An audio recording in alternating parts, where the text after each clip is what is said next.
When I tell you that Americans can't build cars, I've actually mean it. And this isn't me bashing on the car industry and just saying, oh my gosh, this is horrible.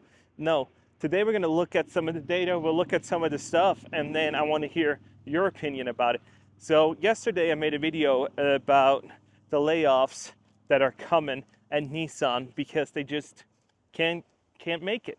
And they just can't do a good product. So all of a sudden they have to do layoffs.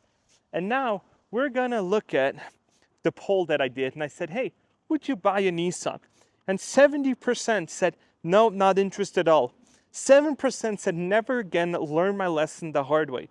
7% said yes, and 16% depends on the model. So there's a huge, huge, huge amount of people that you'd never catch dead in a Nissan, like myself. I was one of those ones that said, no, not interested at all. I would not buy one.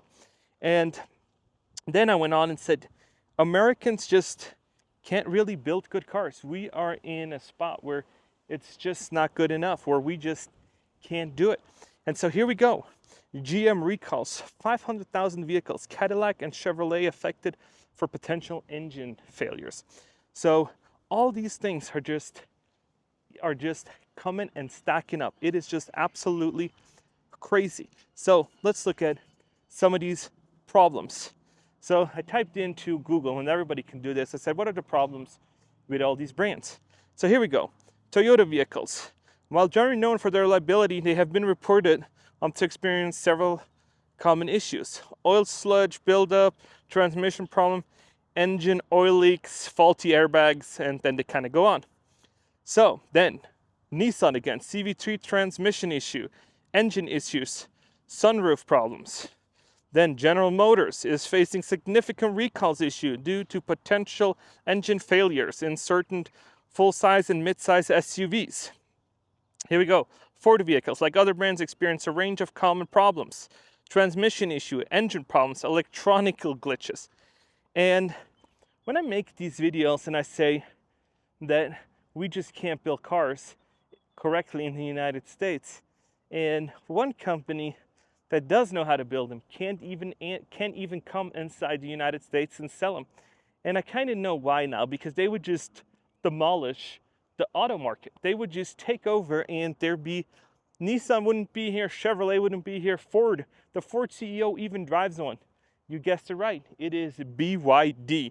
And let's look at the BYD problems. The BYD, electronic vehicle manufacturer, has faced multiple issues and complaints on the international market. These issues include peeling paint, structural problems, and software glitches. Some BYD vehicles have been reported to require repairs and adjustments upon arrival at their destination. There's also have been complaints about navigation system, voice alerts, and battery issues. So now, if you didn't know which brand all of these were, and you just take away the names and you'd have to pick one, which one would you go with?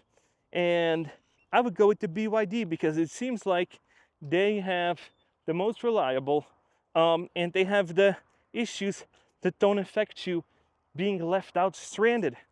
And so when you look at BYD, and I have to say this because people will tell me that I'm affiliated with them. I have no affiliation. I just think that we in the US, if we can't compete, we just ban them. Because if there's other better products out there, what we do is, so our own industries keep making faulty stuff to keep them alive, then we basically just give them life support and keep on giving them stimulus, keep on giving them loans, keep on giving them subsidies to trying to keep them around. Rather than saying, you know what, you had so many years to turn it around, it is time for you to either sink or swim. If you haven't figured out how to build cars yet, you're most likely not gonna figure it out in the next 15 years, no matter how much money you threw at it, because the US government cannot throw even more money at them than they've already did with billions of dollars. How much more do you need? Trillions to make it more reliable? And so when I look at these BYDs, so they were saying that, hey, you can get a $10,000 BYD Seagull, and that's what they would sell it for. And all of a sudden, when you're thinking about, hey, I'm gonna sell you a $10,000 car, all of a sudden the stock fees of a few $100s, the nitrogen in the tire for a few $100s, and all these other things don't really hurt. And even if it's a lemon, and even if you picked one that the paint is peeling and you have all that, how much do you think the resale value of one of them is going to be? It's probably not going to be zero. So it's somewhere going to be in a few $1,000s. So how much did you really lose? A few $1,000? And it's like, oh my gosh. Because other people reported yesterday when I made that video about Nissan that they've had a car put 100,000 miles on, and then they faced a few $1,000s in repairs. So now I'm looking at it like, that is probably 1/3 of the BYD Seagull. So if you drive it and then all of a sudden you're like, you know what, the battery got degraded, the paint's kind of chipping, then why bother? It's a $10,000 car. You just get another one. Look at what we're selling cars for today, like $30,000, $40,000, $48,000. You can get 5 of them. That means you can actually have so much money that you can let your dog have its own car and say, you know what, let me take the dog car with dog hair in it. Oh, I want to go out on a date. Let me take the nicer one with the leather interior that probably costs another $500, $600 more. And you can have a car for every occasion. And you'd still be way, way cheaper than buying one of these Nissans or Fords that they're selling now for $30,000, $40,000, because you can't get nothing below that kind of lasts and kind of holds up. But at 10 grand, what are you going to have to lose? And even with tariffs, I looked at it, it'd be like 25,000. So if you slap 100% tariffs on them, it's still cheaper than you can buy with any of these Nissan dealerships, because you walk in there, you know for sure they're going to get you somehow. They're going to get you in nitrogen. They're going to tell you, hey, this is the advertised price. And they did studies that they said, hey, listings online are 33% lower than you're actually going to pay because of all these fees, all these tactics that they use, all these shady business practices. And now BYD would say, hey, we do direct to consumer. We'll take a playbook out of Tesla and we're just going to go directly to consumer and be done. $10,000. I tell you one thing, when Apple brought out the iPhone, people were sitting in front of the stores camping and waiting out. If BYD said we're coming to the United States and we're going to sell a $10,000 car, you would see people camping in front of the stores again. Because all of a sudden, why buy a $60,000, $70,000 car when you can buy one for 10 grand? And hey, maybe you get the nicer one and it's going to cost you 25. And so it's like, man, you got to get it together. You just got to get it together. And when you look at BYD, I looked at some of these issues that people are complaining about. Oh, the audio volume doesn't really work. And oh, the Android system and the GPS glitches like here. It keeps rerouting you. You know what? At $10,000, I don't need a system. I don't need a music system. You can just take the speakers out and I'll get one of these boom speakers for like $100 and I'm good. You don't need to put in the fanciest speakers and doing all that. Nah, I don't need to worry about that. I don't need GPS. And I don't need Android Auto either. Just keep it all. Just give me that super price and I'm happy. Let me know what you guys think. And if you haven't, please like and subscribe. But yeah, this is what we're dealing with. We're looking at these overpriced auto loans. We're looking at these overpriced cars that people can barely afford. And now imagine for $10,000, check out what the payment would be on a $10,000 car. A $10,000 car for 72 months without a down payment at 5% interest would be $166. So all of us, and then means that you're going to pay off the car. And all of a sudden you're looking at, man, the car payment went from 700 something to 160. And so now you put $1,000 down or you put it on a credit card and something like that. And all of a sudden it gets even cheaper. And so all of a sudden it's like, look at that. There's $600, $700 a month that I can do other stuff with. What am I going to do? Am I going to go do takeouts? Am I going to upgrade my house? Am I going to upgrade my living situation? Am I going to invest more? Am I going to put it more towards retirement? And all of a sudden, you have options. But when they keep raising these prices, these manufacturers are saying, we got to make more money. So the only logical thing is we gotta increase prices. It's just absolutely crazy. And when I talk about these car manufacturers, some of it is our own fault because they say, oh, we got to get more fuel economy, we got to get better this, get better that.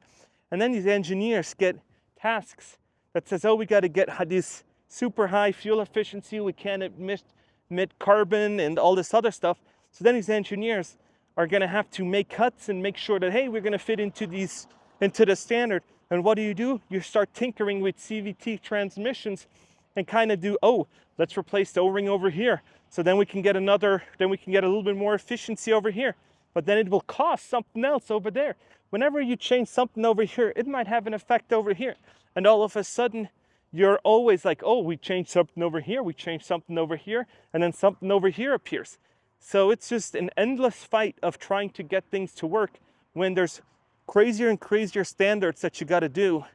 And so, yeah, this is the world we're living in. We got to keep going more efficient, but then spending $3,500 on repairs. How efficient is that when you can't have a car? It inconveniences you like crazy.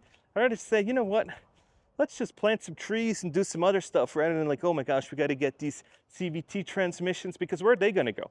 They're most likely not going to get recycled. They'll sit at a recycling yard and then they're going to drip oil into the ground. And so how economical and how ecological is that when they just sit at a junkyard and not being recycled? They just sit there forever. And so, yeah, and then they ship them to who knows where, and then they'll drive them again and say, we didn't have these regulations, so thanks a lot. Yeah, it is just an absolute craziness what these people have to pay. And then they say, hey, I drive my 1990s Camry, no problems whatsoever. Yeah, I bet, because back then they were still looking at quality. They still haven't had these crazy regulations where they gotta do all this funkiness to them to make them sure, like, let's get 50, 60 miles a gallon. And then when you drive over a speed bump, there's so many computers that one of the computers out of whack and you can't get into the car. This happened to me with the Polestar. When I owned the Polestar 2, it said, hey, you can use the app. And then the app couldn't connect with the car, and you didn't have the key with you, and you couldn't get in your own car. It's just crazy. All these computers, all these other things. Once it starts, it's just like, oh my gosh, we don't need that. We don't. I used to like love all these fancy features, but man, once they stop working and you got to repair them, the costs are just insane. That's why you got to lease them. That's why you can't buy them, because you don't know, is this going to be a good car? Is this going to be a bad car? So everybody that buys and then gets a lemon has problems. So what do? You go out and you lease them, because you don't know if one of these computers is going to act up or has been sitting out in the sun too much, and then it's just no good. So yeah, it's just the world that we are living in 2025 with all these things. And now all these people that are going to get their engine, they're going to have to get their engine replaced. It's huge inconvenience in their lives. People don't know how inconvenient it is to go to the dealership. You wait around, you give them your car keys, then they say, oh, first of all, you got to fight for it. They're not just going to tell you, oh, this happened, and they'll be like, hey, this is you need to bring your car in for a transmission problem and doing all that. No, you got to go and fight for it, because they'll tell you everything. Oh, you have a little bit different tires on there. This wasn't on the recall. This is your problem. Oh, you put on different windshield wipers. Yeah, sorry, that's probably what caused the engine issue. They're trying to find all kinds of reasons to tell you to not pay. And this is just the madness we're living in. Doesn't even have to do with it, but they'll try to tell you just so you go away and not bother them.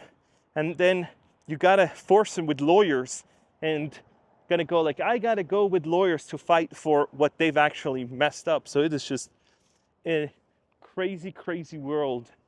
And yeah, let me know what you guys think about this. Would you buy one of these $10,000 cars? I certainly would. I would buy 2 of them or 3 of them and just be like, yep, I'm good. And repairs? Nah, probably not. Just get another one. Why not? And yeah, this is the world we're living in. Yeah, but it's great here in Las Vegas. It's a little windy, but it's nice. It is in the 80s, 90s. So yeah, it is absolutely crazy. And if you're a Nissan rep and you probably don't even drive a Nissan either, because there's this one guy who was so mad at the video. He's like, oh my gosh, AI and everything else. So yeah, It is crazy. It is just crazy. But if you haven't and watched for so long, please, please like and subscribe. And yeah, let me know what you guys think about all this, and I'll see ya in the next one.